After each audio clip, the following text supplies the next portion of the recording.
Ndabaramukije inshuti zanje mumeze neza nta kindi kintu kiriko kiravugwa ku mbuga ngurukana bumenyi atari uguhagarika intambara hagati ya Amerika na Irani. Baraye bumvikanye guhagarika intambara n'agahengwe k'indwi zibiri. Trump yifuza ko umuhora wa Hormuz wugururwa. Umuhuza hagati ya Irani na Amerika ni Pakistani. Batangaje ko bazakira ibiganiro ku mpande zose ku munsi wa gatanu, ariko Irani yoyo yavuze ati twebwe nimba ibitero kuri Irani bidahagaritswe ivyo vyose ntituvyemera. Kuri uyu munsi rero itariki 8 z'ukwezi kwa kane umwaka wa 2026, nyuma y'amasaha makeya batangaje agahengwe k'indwi zibiri, bagavye ibitero kandi kuri Irani. Byoba vyavuye kuki? Reka nsubire inyuma gatoya. Amerika yoyo iriko iraserebura. Perezida Trump arishimiye amasezerano y'agahengwe hagati yiwe na Irani. Yavuze ati ni intsinzi kuri Amerika. Mu yandi majambo ni intsinzi kuri we kubera niwe yatangije ibitero kuri Irani. Kumbure indege zishazongera kuguruka. Abantu muje Dubai rero munsange inbox mbe ndabereka ukuntu muronka amaviza n'amatike y'indege zimbutse mwigire muri Dubai gukora akazi. Ikirere gishacuguruka nimba izi ntambara zihagaze. Kuri uyu munsi genekezo ry'umunani ukwezi kwa kane umwaka wa 2026.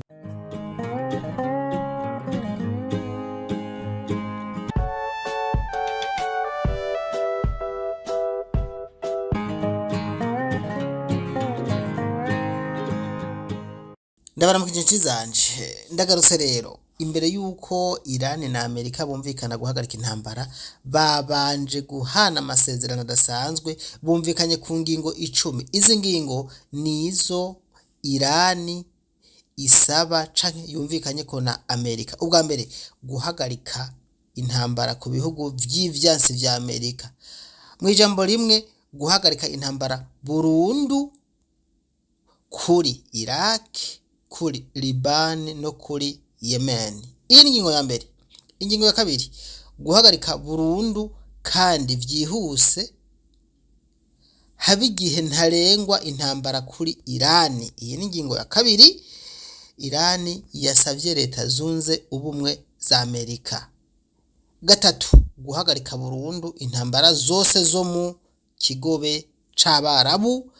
Ingingo ya kane kongera gufungura inzira y'amazi mu kigobe ya Hormuz. Gatanu iyo murumva yuko ni Amerika yasavye Irani kugira ngo yubahirize iyi ngingo. Gatanu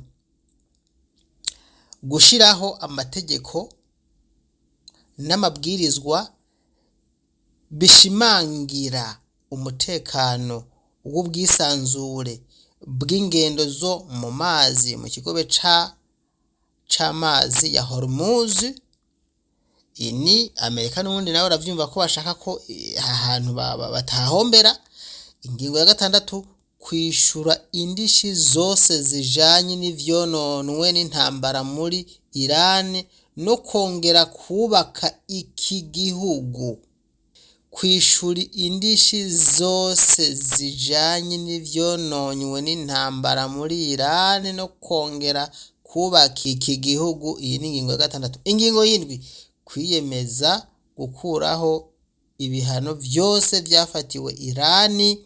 Ibi nivyo Irani isaba Amerika. 8 kurekura umutungo n'amafaranga ya Irani vyafashwe na Amerika. 9 Irani yiyemeje guheba iciyumviro co gutunga intwaro za nucleaire iyo ariyo yose. Iki nico kintu Perezida Trump yitwaje mu gutera Irani. Aha rero Trump yoba ari inusu yo gutsinda, kuko nimba ari cavuga abandi bakavuga ko yishakira ibitoro, iki bakacemera agashagarika intambara yoba ari intsinzi. Icicumi ari naco canyuma agahengwe kagomba guca gatangura kubahirizwa ku bice vyose ibi bikimara kwemezwa hagati ya Irani na leta zunze ubumwe za Amerika.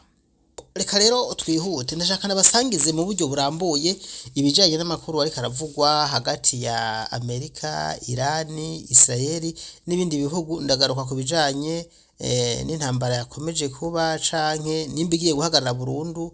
Ndagaruka no ku bijanye n'abatavuga rumwe na Israeli bishimiye bino. Irani yakiriye gute ibijanye n'aka gahengwe. Ibi biri mu vyo nabateguriye kuri uyu munsi genekerezo ry'umunani ukwezi kwa kane umwaka w'ibihumbi 2026. Ikaze ngaha kuri senere inyankamugayo. Ariko muraza muri hangana, hari inkuru ziri mu Kinyarwanda mugo numva no basangiza mu majambo makeya, simvuga amajambo menshi, amajambo makeya ibijanye n'intambara iri kihuza Amerika na Irani. Benshi bagumye banyandikira bambwira none twumvise yuko ngo President Trump yemeye guhagarika intambara.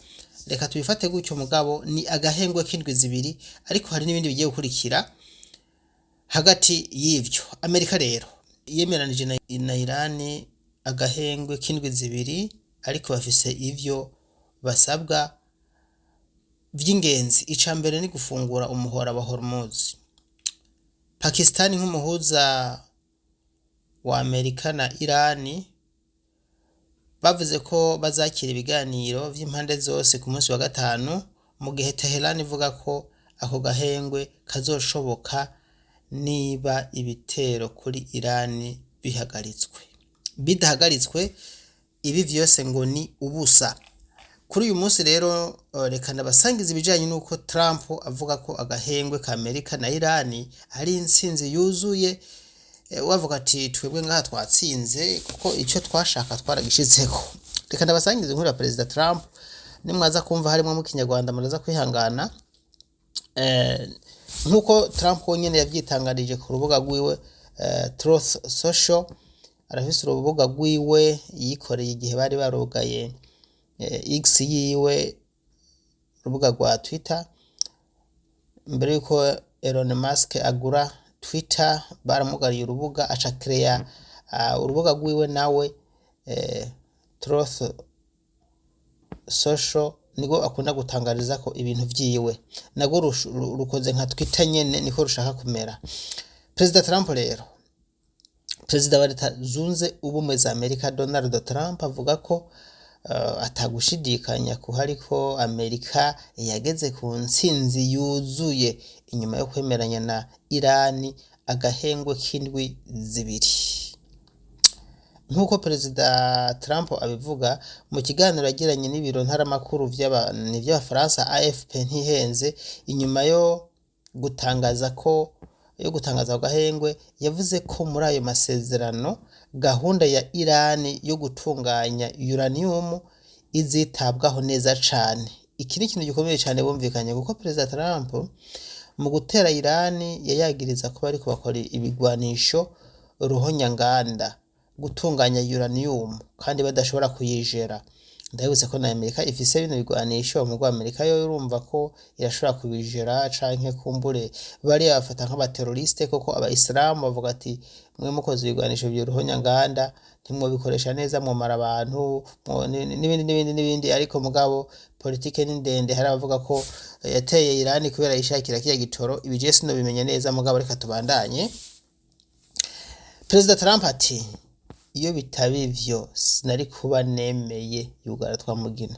Nta makuru arambuye ariko yatanze ku kuntu bizogenda iyo uranium, uko izokora, kwizokogwa, uko izitabwaho, kumbure nimba Irani yaremeye kureka kuyitunganya koko.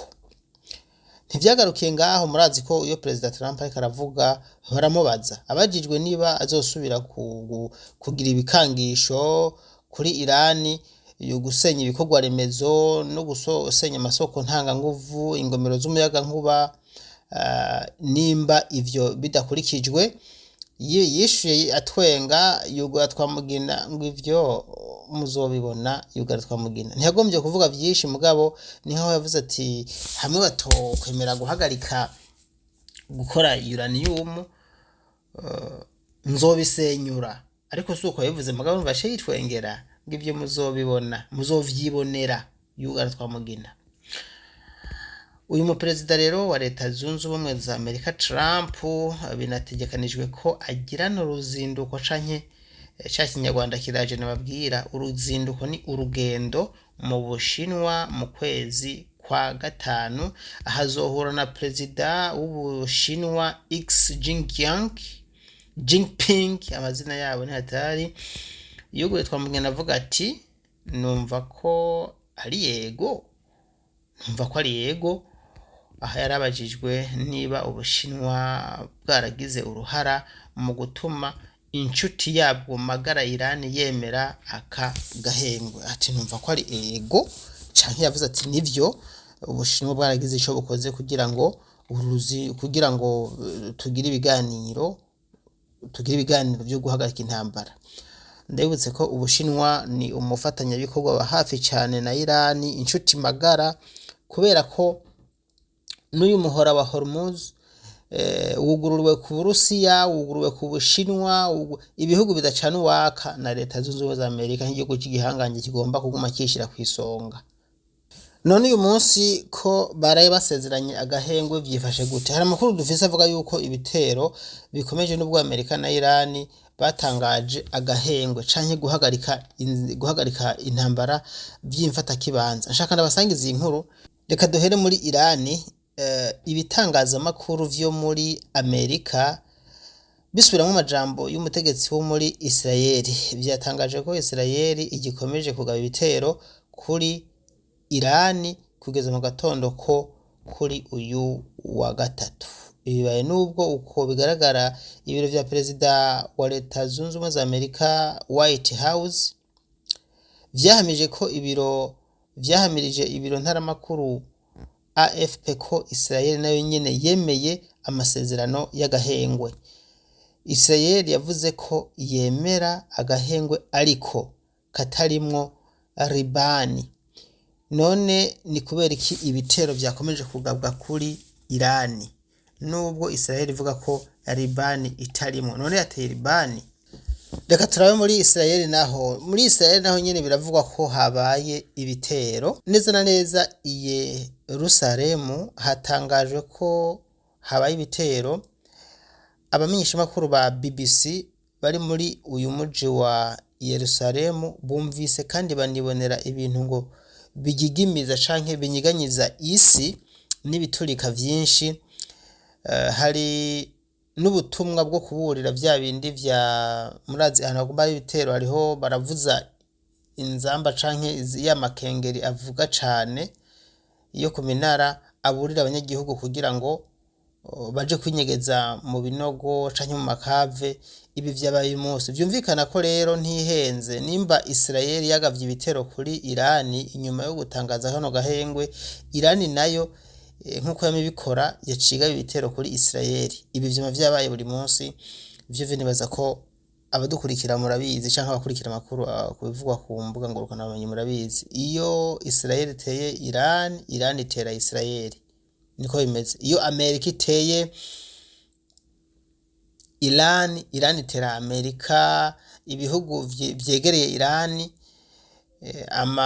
ambasade ya Amerika, position ya Amerika, ibintu nk'ivyo nyene vya Amerika canke gatera Israel. Kandi hari n'amakuru yigeze gutangwa y'imburi ko Irani yoba iri kirategura gutera Amerika, mugabo nyamakuru ntiyongeye kuvugwa. Ntawuzi ko kumbure vyo banyene n'amakuru yari karategurwa, mugabo ayo makuru yaranciye mu matwi yuko Irani ishobora no gutera Amerika kuko irafise ngo ibisasu bishobora gushikayo.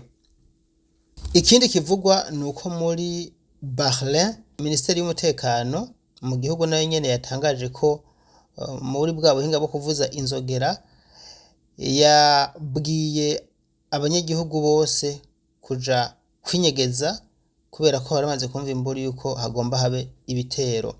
Twihuse no muri Qatar naho nyene Ministeri y'ingabo za Qatar yatangaje ko misile zari zigiye muri ico gihugu zahagaritswe zitaragerayo. No kuvuga bwa buhinga bwabo bukingira ikirere bwashoboye kuzimya ama misile yiri karagenda gutera Qatar ataragera muri Qatar za systeme zabo z'ubwirinzi, ubwo zayasanze mu nzira hanyuma zirasambura, mugabo murumva ko Qatar yaritewe. Ministeri w'ingabo, reka turi muri Emira zunze ubumwe z'Abarabu, ntizi za Dubai. Naho nyene muri Ministeri w'ingabo batangaje ko igihugu kirimo guhangana n'ibitero vya misile n'indege zitagira abapilote zime drones biturutse muri Iran. Ibi byose vyabaye kuri uyu munsi itariki 8 ukwezi kwa kane umwaka w'ibihumbi 2026, inyuma y'amasaha makeya cyane habaye kumvikana hagati ya Amerika na Iran agahengwe ko guhagarika intambara mu ndwi zibiri. Hano ndiko nagerageza kubwira abantu batubwiye ati Mr Daniel tubarize ibyo bintu twumva nivyo ko bumvikanya ko bagomba guhagarika intambara, bumvikanya agahengwe mubwo murabona ko ibitero bibandanya. Ntawuzi ko rero baza kumvikana guhagarika bose bagahagarikira rimwe, ariko mugabo gushika isaha murumva yuko ibitero biracabandanya mu ijambo rimwe. Saho gusa reka tunaraba muri Arabia Saudite. Muri Arabia Saudite naho nyene mu masaha make aheze abashinzwe ubwirinzi bw'abanyagihugu muri Saudi Arabia batanze amabwirizwa nibura abiri yo kwitwararika ku kuburira kwa mbere. Inyuma hatanzwe ubutumwa bwemeza ko atakibazo kiriho nk'uko vyatangajwe ku mbuga ngurukana bumenyi z'ubuyobozi bw'ubwirinzi bw'abanyagihugu bwa Arabia Saudite, ndetse n'umumenyesha makuru wa BBC ari mu mugwa mukuru wa Riyadh nawe nyene. None kano gahengwe muri Irani bakakiriye gute? Abanyagihugu bo muri Irani bateraniye i Tehran nyuma y'itangazwa ry'agahengwe bakiriye iri tangazwa ry'agahengwe ugutandukanye. Abanya-Irani hano bari bateraniye ku mugwa mukuru wa Tehran bitwaje amabendera n'amafoto y'umutegetsi w'ikirenga wa Irani Mojtaba Khamenei, inyuma yuko hatangajwe agahengwe. Uko abantu rero bakiriye aka gahengwe muri Irani bitandukanye nk'uko bivugwa na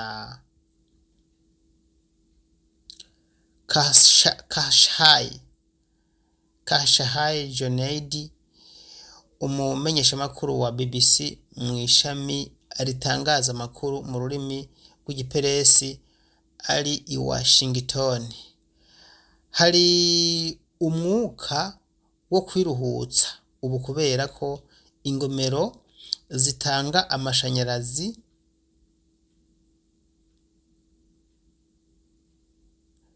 zitazogabwa ko ibitero, ariko ku bantu batavuga rumwe n'ubutegetsi bagomba kongera guhangana nabwo, kandi ubu burushijeho kugira uburakari. Nabwiye ko izi nkuru ziri ndabasangiza hariho n'iziri mu Kinyarwanda. Kuri iyi foto mubona aba ni abanyagihugu bo muri Iran. Nyuma yo gutangaza agahengwe k'indwi zibiri, abanyagihugu bavyakiriye neza mugabo bavuga ibitandukanye. Nshana basangize gatoya nabo nyene uko bavyifashe, uko bavyitwayemwo. Abanyagihugu bo muri Iran hano bari bateraniye ku mugwa mukuru i Tehran bitwaje amabendera n'amafoto y'umutegetsi w'ikirenga wa Iran Mojtaba Khamenei, inyuma yuko hatangajwe aka gahengwe bigaragara ko bakishimiye kubera ko bari barushe. Uko abantu rero bakiriye aka gahengwe muri Iran biratandukanye nk'uko bivugwa na Khashai Joneidi, uwo ni umumenyesha makuru wa BBC atangaza amakuru akoresheje ururimi rw'igiperesi ari i Washington. Avuga ati hari umwuka wo kwiruhutsa ubu kubera ko ingomero zitanga umuyaga nkuba zitazogabwa ko ibitero na Amerika nk'uko yari yabitangaje. Ndetse yuko Amerika yavuze ko igomba kugaba ibitero ku ngomero z'umuyaga nkuba n'ibindi byose by'abanyagihugu. Aha rero murazi mu bihugu biteye imbere umuyaga nkuba niwo bugize byose, niwo utuma tuvuga mukatubona, niwo utuma bajya, niwo utuma muri make umuyaga nkuba bashoboye kuwuzimya mu by'ukuri ibara ryo bariguye abantu bakwicwa n'inzara n'ibindi, n'abogwara ntibovugwa, ibintu biba vyanse gose. Murumva ko abanyagihugu rero nk'abazi akamaro k'umuyaga nkuba bashiye bateranira hamwe bose baza guserebura intsinzi, ariko navuga gusebura intsinzi. Ariko rero kuba tavuga rumwe n'ubutegetsi bobo, ubutegetsi bwaha muri Irani ngo bagomba kongera guhangana nabwo, kandi ubu burushizeho kugira uburakari. Urumva abatavuga rumwe n'ubutegetsi bobo n'ubundi bagomba gukomeza guhangana nabwo, kandi ubu burushijeho kugira ishavu canke uburakari. Aba bose mubona rero ni abanyagihugu bo muri Irani, mubona reka ndabasangiza n'andi mafoto y'abakenyezi ngaha. Bose mubona rero ni abanyagihugu bo muri Irani, nabo bariko baraserebura bumva ati byibuze tugiye kubaho na kabiri. Intambara nimbi, iyo intambara igiye kuba burya abantu barihebura bakiyanka, abandi bakiyahura, nuko bimeze. Mu bigaragara iyi ntambara yariraje ishinga abantu benshi, yariraje ishinga wanashaka na ONU. Reka iyi nkuru ndayirangirize ko iyi nkuru y'itangazo ritangwa na ONU. ONU nayo yishimiye agahengwe karaye kagezwe ko amasezerano y'agahengwe yarabaye hagati ya Amerika na Irani.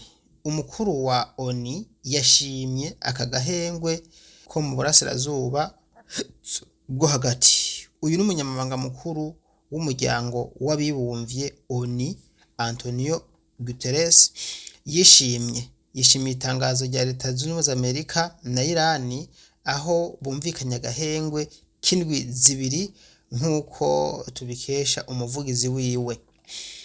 Mw'iri tangazo ry'umuvugizi rigira riti, ndowe twamugina Antonio Guterres asaba impande zose ziri muri iyi ntambara mu burasirazuba bwo hagati kubahiriza inshingano zazo zo mu mategeko mpuzamakungu no kubahiriza ingingo z'agahengwe mu rwego rwo guharurira inzira y'amahoro arambuye kandi yuzuye mu karere.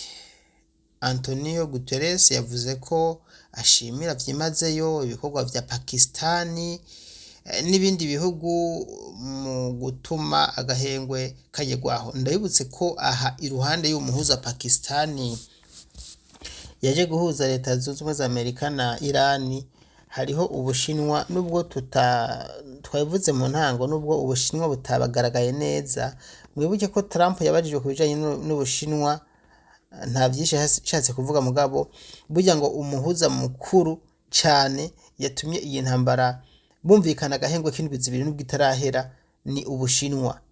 Ubushinwa ni inshuti magara ya Irani, kandi uwo muhora wogumye ukora ku Bushinwa ukora no ku Burusiya. Ibi rero Amerika yarabiravye isanga ntibikunda. Ivyo bihugu urazi ko nivyo biriko birapigana ku isoko ry'ubutunzi, nivyo bihugu biteye imbere, kandi Amerika ntishobora kwihanyahanyira Ubushinwa. Hajya Amerika irazi yuko Ubushinwa bwakomeje gusapotinga Irani gushika naho bahangana na Amerika imyaka myinshi, kandi ntivyokoroshe. Ubushinwa iruhande y'Ubushinwa n'Uburusiya nuko nyene. Burya Amerika rero ubu yarifise abansi atari bakeya. Ubushinwa n'Uburusiya basanzwe ari abansi ba Amerika. None bari barose inzira nziza yo gushigikira Irani. Uyu muhora wa Hormuz ukaguma wuguruye kuri bino bihugu, Amerika ikaguma ibihomberamo.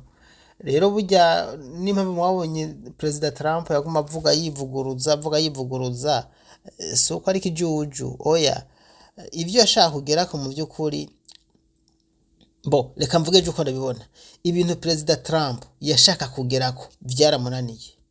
Kubera iki? Amaze kwivuguruza kenshi.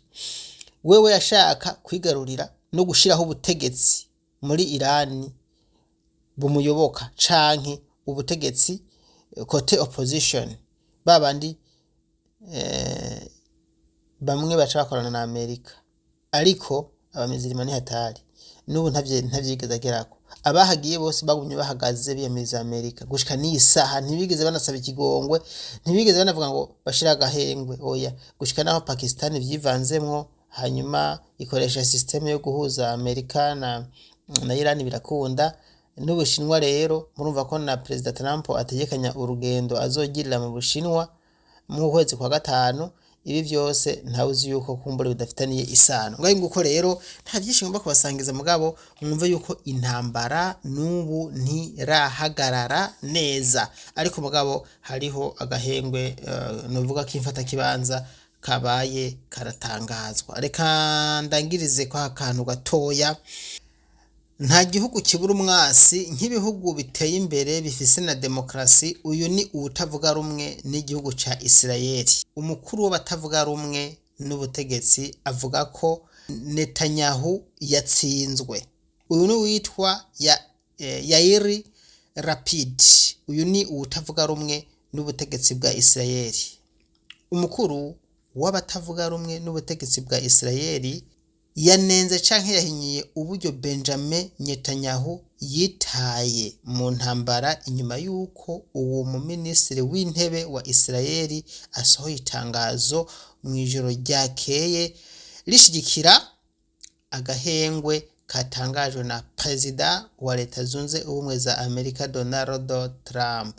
Ibiro vya Netanyahu bivuga ko akagahengwe k'ivyumweru kindwi zibiri katarimwo Libani nubwo Irani na Pakistani vyose vyavuze ko Libani iri muri ayo masezerano. Lapid yavuze ko ibi ari akaga ka politike kuri Israeli. Yagize ati Israeli ntiyari no ku meza y'ibiganiro igihe hafatwa ivyemezo birebana n'ishingiro ry'umutekano w'igihugu cacu.